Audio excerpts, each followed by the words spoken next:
하나님께서 우리와 함께 하십니다.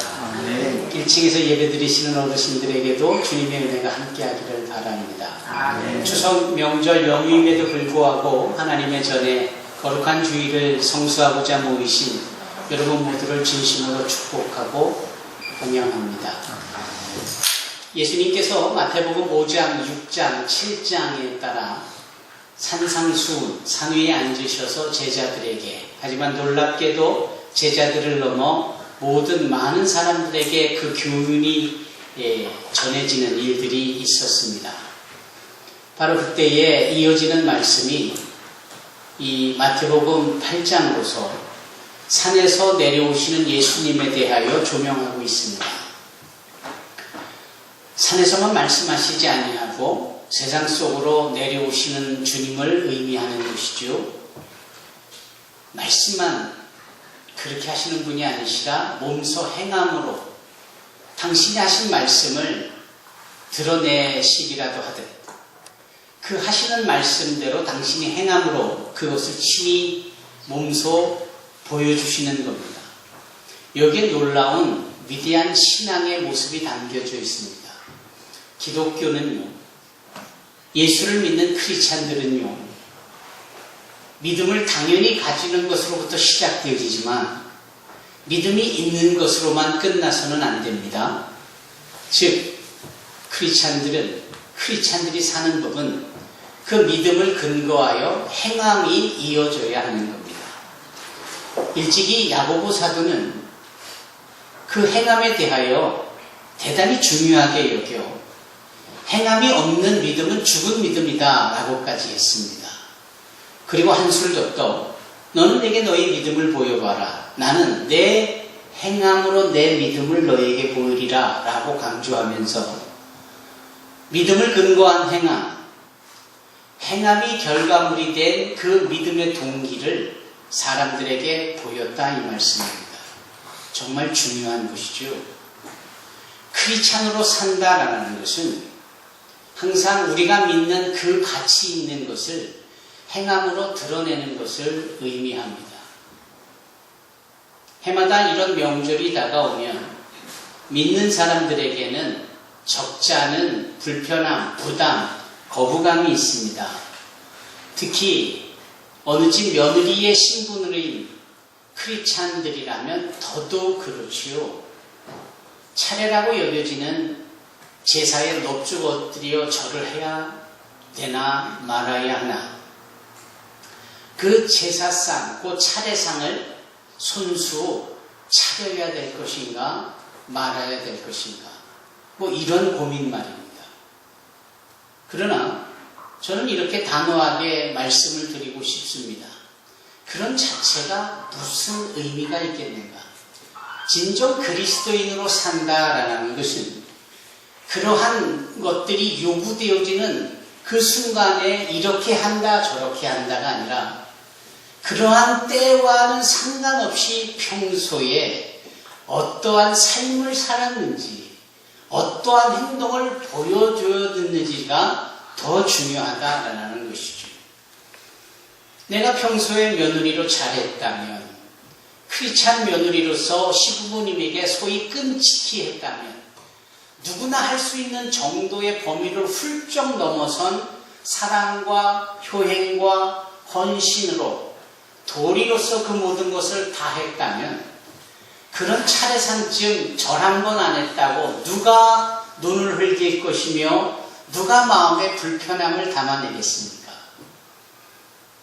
평소에 그렇게 동서지간에 우애를 지키고 형제간에 할 도리를 다하고 평소의 행함이 그 누구보다도 뛰어난 크리스찬의 삶이었다면 그 차례라 여겨지는 제사상을 준비하는 시장을 보지 않았던 들, 그것을 요리를 지지고 볶고 올려내는 일에 참여를 하지 않았던 들, 어떤 누가 그 부분에 대하여서 불편한 심기를 가지고 이러쿵저러쿵 얘기하겠습니까? 따라서 분명 저는 그런 위치에 있어 보지는 않는 남자이니까 쉽게 말한다라고 여길 수 있겠으나 그런 것이 아니죠. 상식적으로 봐도 객관적으로 봐도 당연히 그렇지 않겠습니까? 따라서 평소에 우리가 어떠한 믿음을 근거한 행함이 채워지는 삶을 살았느냐가 정말 중요한 겁니다. 만약 이번에는 그런 일이 뒷받침되지 못했다거나 분명하게 유감을 표현하고 송구한 마음을 드러낼 필요가 있겠지요. 그리고 이후로부터는 평소에 잘하는 크리스찬으로서 평소의 행함으로 우리가 크리스찬이라는 신분을 밝히 드러낼 수 있는 자들이 되기를 바랍니다. 이번 추석에 즈음하여서 정말 우리가 예수 그리스도의 행하시는 바대로 행할 수만 있다면 우리는 정말 멋지고 귀한 추석 명제를 보낼 겁니다. 추석은 어르신들에게만 할도리를 다하는 것이 아니죠.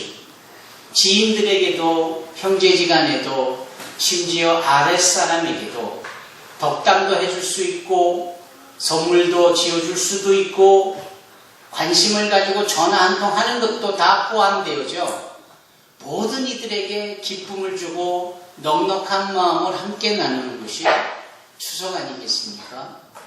크리스찬으로서 그렇게 매력있고 정말 은혜가 넘치는 넉넉한 추석 명절이 되어줬으면 좋겠습니다. 예수님께서는 말씀만 하시는 분이 아니라 친히 문제의 중심으로 파고들어 오시는 죄악이 난무하는 세상 속으로 들어오시는 분이세요. 그분은 그렇게 들어오는 영역 속에서 한 사람 한 사람 모두를 만나주시고 어떠한 순간에도 차별 없이 구별 없이 누구든 당신에게 오는 분들 마다치 아니하시고 물리지 아니하시고 만나주시죠. 그 중에 한 사람이 지난주까지 상고해 보았던 심각한 중병을 앓았던 한센시병의 주인공 문둥병자가 아니었습니까? 주여 원하시면 나를 깨끗하게 하실 수 있나이다 라는 요청에 원하시기만 해도 될 것을 일부러라도 손 내밀어 그 불편할 수 있는 전염의 가능성이 높은 아니 율법으로 명시되어져 거리를 두라 하는 그 문둥병자에게 손을 내밀어 직접 만지시기까지 하시는 적극적인 관심과 행함을 보여주신 주님, 내가 원하노니 깨끗함을 받을지어다 라고 확인까지 해주시며 그 이후에 어떻게 살아야 하는지 가서 제사장에게 네 몸을 보이고 이런 구체적인 매뉴얼까지 주시는 이 섬세한 행함이 주님의 말씀 뒤에 이루어지는 결과물이었습니다. 오늘 본문에는 또 다른 한 사람이 등장합니다. 그 또 다른 한 사람은 누구입니까? 이번에는 백부장이라는 사람입니다. 성은 백시고 이름이 부자냐? 그게 아닙니다. 백부장이라 하면 군인으로서 계급에 준하는 높은 계급에 준하는 사람입니다. 자기네 수하에 100명의 부하를 둔 사람.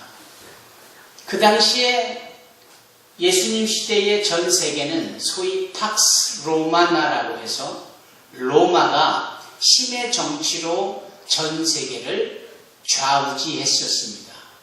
그 좌우지할 수 있는 힘은 어디서 나오느냐? 로마의 군사력에서 나왔습니다.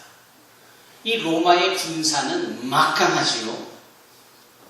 이 로마의 군사는 여러 군단으로 나누어졌습니다.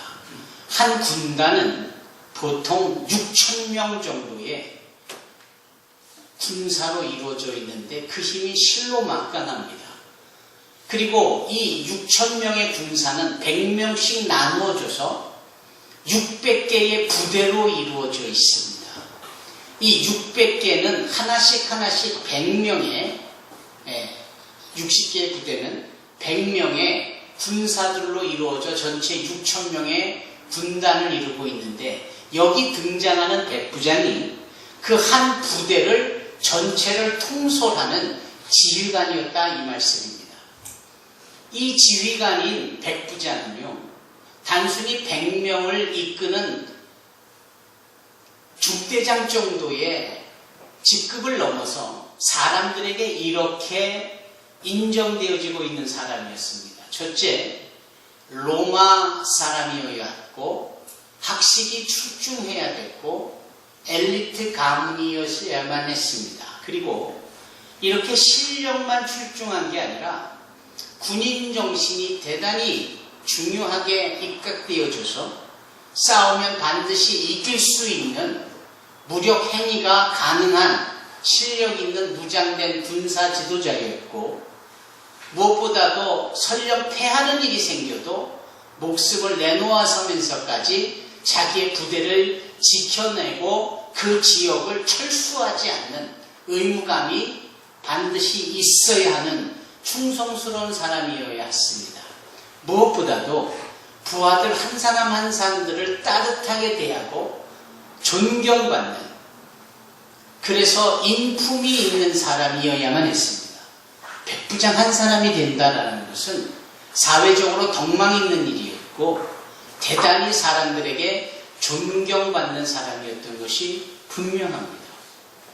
이 백부장이 만일 예수까지 믿었다면, 만일 믿음이 있고 신앙생활을 영위하는 크리스찬이었다면 저는 단언하건대 세상의 모든 것을 다 가진 자라고 표현하고 싶습니다.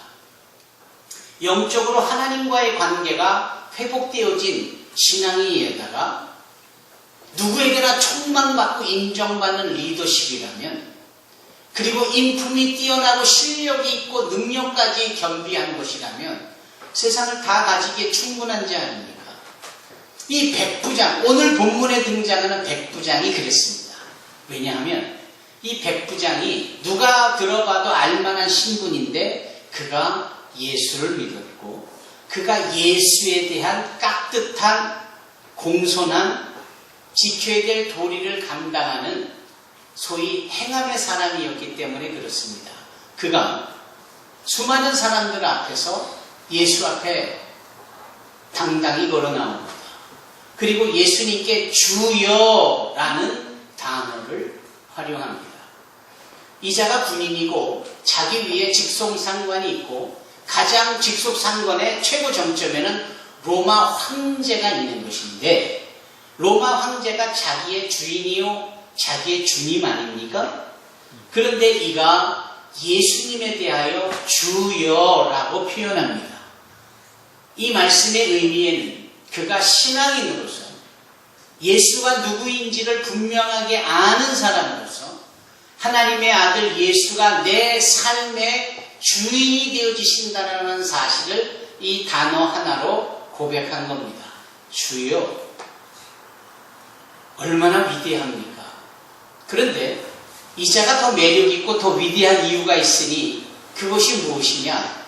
우리가 지난주까지 나누어 본 한 사람, 문둥병에 걸렸던 자는 자신의 심각한 문제로 인하여 예수를 찾은 사람인데, 여기 백부장은 자기의 심각한 문제 때문에 예수를 찾은 것이 아니라 남의 심각한 문제를 위하여 예수님을 찾았다라는 점에서 이 문둥병자와 비교해 볼 때 훨씬 더 훌륭하고 훨씬 더 위대하다 이 말씀입니다. 자신의 문제에 관심을 두는 건 당연지사죠. 자신의 문제의 해결을 위하여서 애쓰는 건 너무나 당연한 거죠. 반면에 남에게 관심을 갖고 그 남의 문제를 위하여 애쓰는 것, 이거는 쉬운 일이 아닙니다. 이거는 많은 사람들이 쉽게 할 수 있는 일이 아닙니다. 여기 백부장은 그 남이 하기에 쉬운 일이 아닌 남을 위한 문제, 남에 대한 문제를 자기의 문제이냐 고스란히 마음에 품고 만왕의 주가 되시는 예수 앞에 나와 그 문제를 요청하는 겁니다. 이 백부장이 얼마나 위대하고 훌륭한 사람입니까? 비록 이름은 여기 명시되어 있지 아니하나 그 사람에 대한 정체성, 그 존재를 하나님께서 당신의 생명책에 당연히 기록했을 법하지요. 성경에 등장하는 백부장은 제가 쭉 살펴보니 모두가 한결같이 신앙의 모습 속에 인간적 도리를 다하고 있는 정말 매력 있는 사람들 투성이더군요. 이 백부장이 그렇고요. 이 사건 이후에 예수님께서 십자가에 못이 박히어 다 이루었다라고 하시며 운명하실 때 모든 사람을 제껴주고 그 운명하신 예수님 앞에서 정말 이분이 하나님의 아들 구세주였다라고 고백하니도 놀랍게도 어느 백부장이었습니다. 사도행전 10장에 보면 고넬료라는 이름이 기록한 한 백부장이 등장하는데 그가 사도 베드로의 설교를 듣고 모든 이방인들을 대표한 최초로 성령의 충만함을 받는 사람으로 기록이 되어져 있습니다. 예루살렘에서 사도 바울을 죽이려고 덤벼드는 수많은 사람들 앞에서 사도 바울을 보호하고 호위한 어느 백부장의 이야기도 있습니다.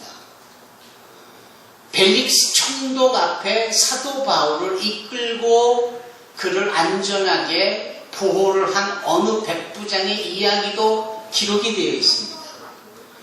로마가 황제를 만나고 세상의 한 중심이 되는 로마에서 복음을 전하려고 사도 바울이 스스로 죄인이 되어져 착고를 차고 배를 타고 나아갈 때 배가 유라굴라 광풍을 만나 난파되고 파손이 되어지고 거반 죽게 되었을 때 사도 바울이 그 모든 사람들을 살려낸 직후에 함께 동행했던 호위했던 한 백부장이 그 사도 바울을 보고 그 모든 그룹의 리더십으로 추대하는 장면이 있는데 그 일의 주인공 역시 어느 백부장이었습니다. 영화라고 친다면 엑스트라에 불과한 조조연에 불과한 그래서 이름조차 밝히 명명하고 있지 않는 이 백부장들은 적재적소에 정말 맛을 내는 소금처럼 상황을 반전시키고 놀랍고 멋진 그런 내용으로 전개하는데 중요한 역할들을 합니다. 여기 본문의 백부장이 그 역할의 최고봉 중에 하나예요. 왜? 그가 믿음을 가지고 주님 앞에 나와 다른 사람의 문제를 놓고 그 문제의 해결을 요청했던 자신의 문제가 아닌 남의 문제를 놓고 이렇게 배려하는 마음을 가질 정도로 이게 마리조와 이런 사건으로 쭉 8장 5절로 13절로 기록이 되어 있지만 우리가 평생을 이 내용만 지켜보고 살아도 우리가 결코 이러한 수준까지 가기 어려울 만큼 최고봉에 해당하는 크리스찬으로서의 삶의 모습을 나타내고 있습니다. 사랑하는 성도 여러분, 우리가 너무 우리 자신에게만 익숙해 있는 것은 아닙니까? 우리는 행하는 그리스도 예수 그리스도의 모습을 담는 크리스찬으로서 당연히 남을 위한 배려와 남을 위한 헌신이 행함 속에 있을 수 있어야 합니다. 그것이 오늘 본문에서 우리가 강하게 도전받을 수 있는 내용입니다. 이 본문 하나 가지고 우리는 1년 이상을 얼마든지 은혜와 도전과 감동과 여전히 부족한 우리 자신을 살펴볼 수 있는 본문으로 택할 수 있을 법합니다.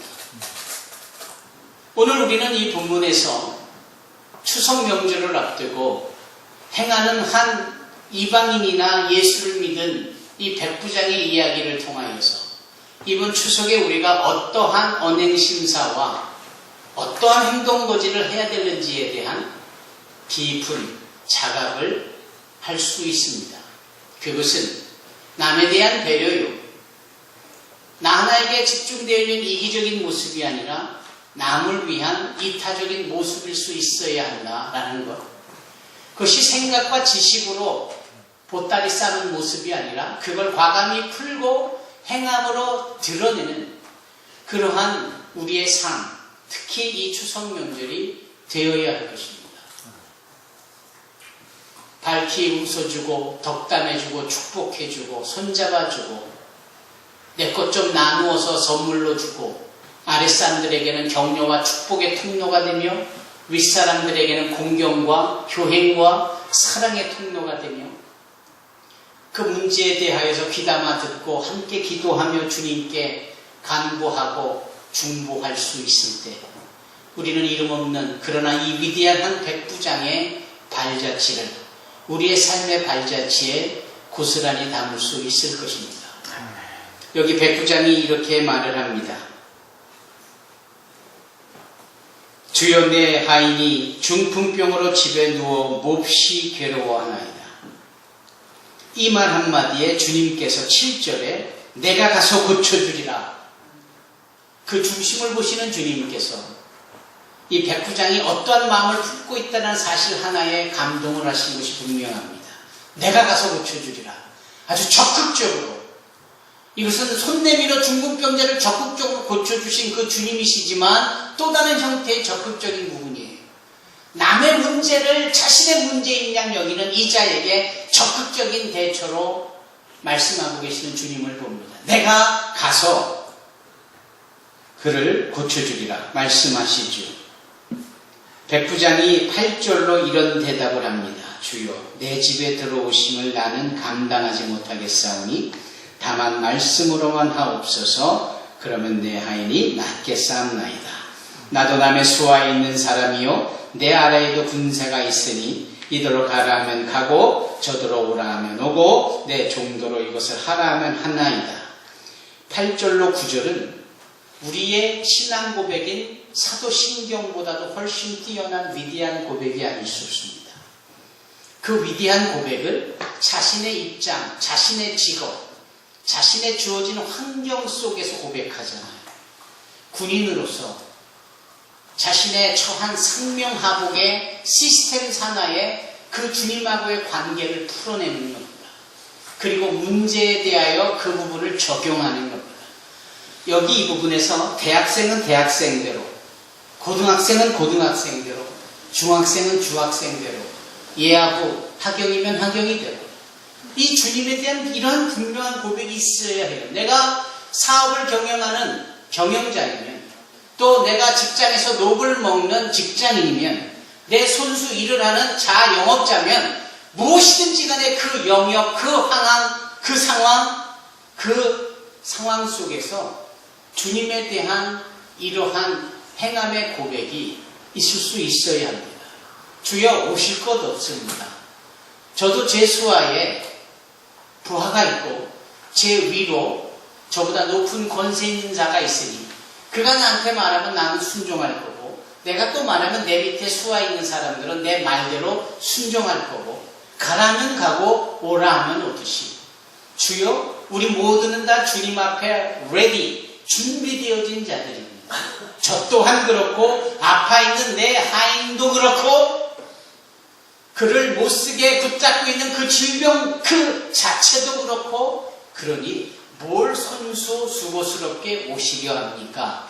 말씀만 하옵소서. 당신이 말씀하시면 빛이 있으라시니 빛이 있었던 것처럼 모든 자연세계가 다 당신 앞에 순종할 것인데 뭘 수고하여 오시기까지 하십니까? 말씀만 하옵소서. 내 하인이 낫겠사옵나이다. 이 위대하고도 훌륭한 고백을 이자가 자신의 직업과 연계하여 고백합니다. 목사만, 장로만, 교회 중직자들만 이런 고백을 할 수 있는 게 아니라 코울릭의 어린이 예꼬부 친구들, 태연이부터 시우부터 서위, 또 창훈에도 그렇고 선진이도 그렇고 승민이도 그렇고 승현이는 이제 코 안 흘리죠? 다 그럴 수 있는 자기의 영역에서 우리 모두가 다 그럴 수 있는 거예요. 사랑하는 성도 여러분, 요즘은 일터 신학이라는 부분이 있습니다. 마케팅, 플레이스, 미니스트리. workplace ministry. 내 직장에서, 내 사업장에서, 내 집안의 싱크대 앞에서 내가 크리스찬으로서 그 영역을 하늘나라로 만드는 것을 의미해요. 이것이 일터 선교 비즈니스 에즈 미션. 여기 이 백부자는 그것을 과감하게 표현하는 겁니다. 나는 군사요.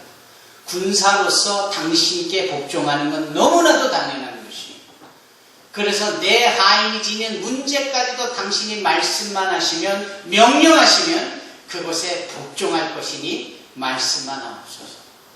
주께서 그 고백을 듣자마시자 내가 이스라엘에서 이렇게 훌륭한, 위대한, 큰 이만한 믿음을 본 적이 없다. 이렇게 말씀하시죠. 여기 뭐라 하십니까? 여기 예수님께서 내가 진실로 너희에게 이르노니 이스라엘 중 아무에게서도 이만한 믿음을 보지 못하였느니라. 주님은 믿음을 분량으로 말씀하셨고 크기로 말씀하신 겁니다. 여기 이만한 라는 이 표현에서 우리가 그것을 확신할 수 있는 거예요. 믿음은 다 같은 게 아닙니다. 어떤 믿음은 겨자씨만한 믿음이기도 하고요. 어떤 믿음은 산을 옮길 만한 믿음이기도 하고요. 어떤 믿음은 이렇게 자기의 일터에서 직업의 소명의식을 가진 채 주님을 인정하며 문제를 내놓을 만큼의 그 분량의 믿음이기도 하는 거예요. 여러분들은 어떤 믿음의 분량을 소유하시렵니까? 여러분들은 어떠한 믿음의 분량을 소유하고 싶어 하십니까? 여기 백부장이 우리에게 도전하고 있습니다. 여기 주님께서 인정하고 계신 믿음, 이만한 믿음. 주님 말씀하시면 낫겠나이다. 주님 말씀하시면 문제가 해결되겠나이다. 이만한 믿음을 지니는 저와 여러분이 되기를 바랍니다. 이 말씀은 다음 주에도 계속되어질 것입니다. 아무쪼록 이 추석에 즈음하여서 여러분 이만한 믿음을 가지고 많은 분들을 만나며 저들의 축복의 통로가 되어 주시기를 주님의 이름으로 부탁드립니다. 기도하겠습니다.